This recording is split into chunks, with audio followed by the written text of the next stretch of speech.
நான் ரட்சிக்கப்பட்டது, நான் சிறு வயதுல, நான் வாலிப வயதுல ரட்சிக்கப்பட்ட போது நான் மட்டும்தான் சபைக்கு போயிட்டு இருந்தேன். சபைக்கு போயிட்டே இருக்க இருக்க இருக்க ஒரு பக்கம் என் பெற்றோரை குறிச்சு ஒரு பெரிய பார் எனக்குள்ள இருந்துட்டே இருந்துச்சு. சபைக்கு வரணுங்கிற அந்த காரியங்கள் அதிகமாக உங்களுக்கு இல்லைனாலும், ஆமென், என்னுடைய காரியங்களை பார்த்து கொஞ்சம் கொஞ்சம் அவங்களுக்கு ஏசப்பா மேல ஒரு அன்பு உங்களுக்குள்ளாக ஈர்ப்பு உண்டாக ஆரம்பித்திருந்தது. ஆண்டவருடைய சமூகத்தில் அநேக நாட்கள் அழுதது உண்டு. ஆண்டவரே, இவர்கள் ரட்சிக்கப்படணும் அப்படின்னு எதிர்பார்த்த நாட்கள் ஏராளம் இருந்திருக்கிறது. கிட்டத்தட்ட அவங்க ரட்சிக்கப்படணும் 5 வருஷம் நான் ஜெபம் பண்ணி இருக்கிறேன். நான் ஊழியத்துக்கு போறதுக்கு முன்னால நான் ஆசைப்பட்ட ஒரு பெரிய காரியம், என்னுடைய ஊழியத்தை ப்ரூஃப் பண்றதுக்கு நான் வெளியில போய் இல்ல, முதல்ல என் வீட்டார் ரட்சிக்கப்படணும். என்னுடைய சமூகத்திலே காத்திருந்தேன். அதுவே என்னுடைய அடையாளமாக நான் வச்சிருந்தேன்.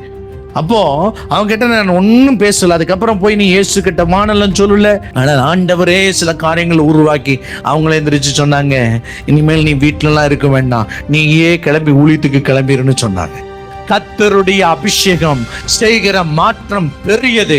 நீங்கள் இன்னைக்கு தடுமாறி நின்று கொண்டு இருக்கிறீங்க. இது நடக்காதுன்னு சொல்லிட்டு உங்களுடைய உள்ளத்துக்குள்ள எங்கேயோ ஒரு புள்ளியை நீங்க வச்சுக்கிட்டீங்க. ஆனால் அவரால் கூடாத காரியம் ஒன்றுமே இல்லை. பலத்தினால் அல்ல, பராக்கிரமத்தினாலும் அல்ல, இனி ஆவியானவராலேயே எல்லாம் ஆகும்.